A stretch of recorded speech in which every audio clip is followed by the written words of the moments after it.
So a couple things I wanted you to get out of this lab yesterday. If you increase the mass of a substance and keep its volume constant, you can make so that it sinks. And then if you decrease the mass and keep its volume constant, you can make it so that it floats. So density is based on how much mass there is per unit area. So if you think about that, there's a certain amount of mass in iron, which doesn't take up much space, and that's why it sinks. And then there's a to have the same mass of feathers. Feathers take up a great amount of space for how much mass they are, right? You think about how much a pillow has a mass of if it has feathers in it. So feathers tend to have a low density. Um, Things like styrofoam as well, right? There's a lot of styrofoam and it doesn't weigh much. So that's that. So that was the first thing I wanted you to take away from this. The other thing to take away from this is if you change your substance to like iron, iron we know sinks in water, right? And iron also um, sinks in this fluid, which has a 2.5 gram per mil density. But we could get the density of the liquid to a point where the iron will no longer sink but actually float. And that's because what we're doing when we increase its density is we're pushing the molecules or atoms of the liquid together closer so that there's basically pushing up that iron. So there you have it. That was a lot of what we were trying to do there. Answers were provided as well on the Google form. So let's get into the lecture for the asynchronous day. The formula that we used to make you memorize, but now you don't have to memorize because of everything being open note, is that the density of an object equals the mass over the volume. So the mass is always going to be in grams. Okay, so whenever you see grams, you know that's the mass. The volume is always going to be in either milliliters or centimeters cubed, and those things are equal. So a centimeter cubed is a literally a cube that is 1 centimeter by 1 centimeter.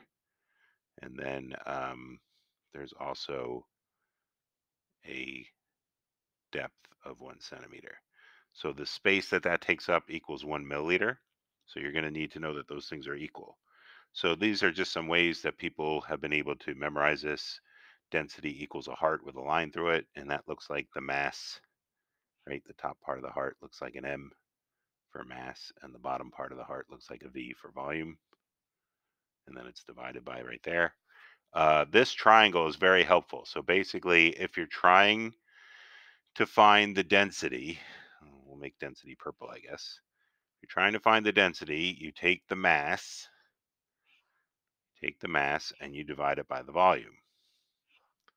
If you're trying to find the volume, you take the mass and you divide it by the density. And if you're trying to find the mass, you take the density and you multiply it by the volume. So this is basically using the idea that a line means divided by, so mass divided by volume, mass divided by volume, um, and that if they're on the same level, that means times. So density times, right, density times volume would equal the mass. So this is just a nice way for you to think about it, and we'll use it here in a second for some sample problems. So here's a problem. We have a mass. Here's grams. Grams is the mass, 35 grams. And we have a density. So we have the purple one, 14 grams per centimeters cubed. So we have this one and we have the mass. So what this is telling us is to find the volume.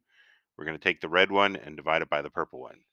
So our little triangle is telling us that the density needs to be in the denominator and the mass needs to be in the numerator if we want to find our volume, which is what we're looking for. Okay, so the volume is going to equal the mass divided by the density. And if we put numbers in place of those things, the mass is 35 grams. Grams is an indication that that is the mass. And then the volume is, oh, no, the density, I'm sorry. The density is given as 14 grams per centimeter cubed. So then when we do that, we're going to get a volume, and 35 divided by 14 is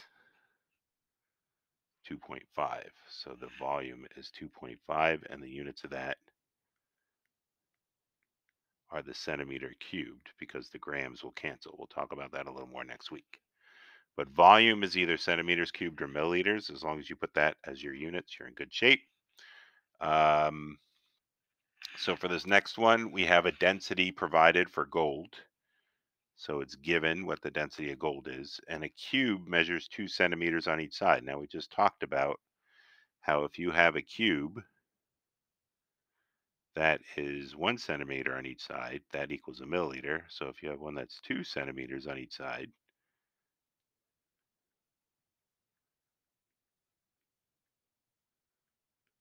then the volume of that is the length, width, and depth, right?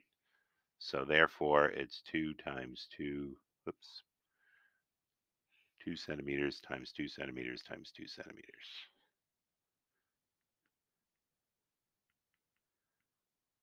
So the volume it takes up is 8 centimeters cubed, okay, which also equals 8 milliliters.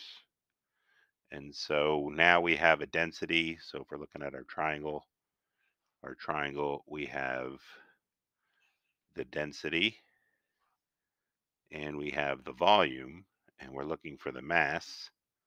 So we're going to multiply the density times the volume to find the mass. So the mass is going to equal the density times the volume, and that equals our density is given as 19.3, which is given right here. So 19.3 grams per centimeters cubed, and we're going to multiply that by the volume. And so notice here that centimeters cubed will cancel, and what you get left is grams. So 19.3 times 8 is 154.4. So we're going to go with 154 grams. All right. So let's say here's an unknown substance, 61 grams. So that's our mass. And we have a volume, 70.9 milliliters. So looking at our triangle again, we have the density is equal to the mass divided by the volume. So if we're looking for the density, right, that's what this says, find the density. So we're looking for the purple one, and therefore it's going to be the mass divided by the volume. So we're going to take the mass divided by the volume, and that'll give us the density. And then that means we're going to take the 61 grams and divide it by the 70.9 mils. And so that's going to give us a density when we divide those of 0.86, and our units are grams divided by mils. So then we can determine what the substance is from that density. So that density can help us figure out what it is. So here's the chart provided, and we're looking at grams per centimeters cubed, grams per millimeter. We have grams per milliliter, but remember they're equal. So that's also grams per centimeter cubed. It's also grams per centimeter cubed. They're the same space. So there it is, 0.86. What we have here is butter. So we have found butter. And that is how you can do the work that's assigned. If we take a look at the classwork assigned, oh, it's not assigned yet, but it'll be some problems, and then your test, your quiz will still be Friday, covering all that. So answers will be provided. I will have office hours. Please get in touch with me if you have any questions. Thanks.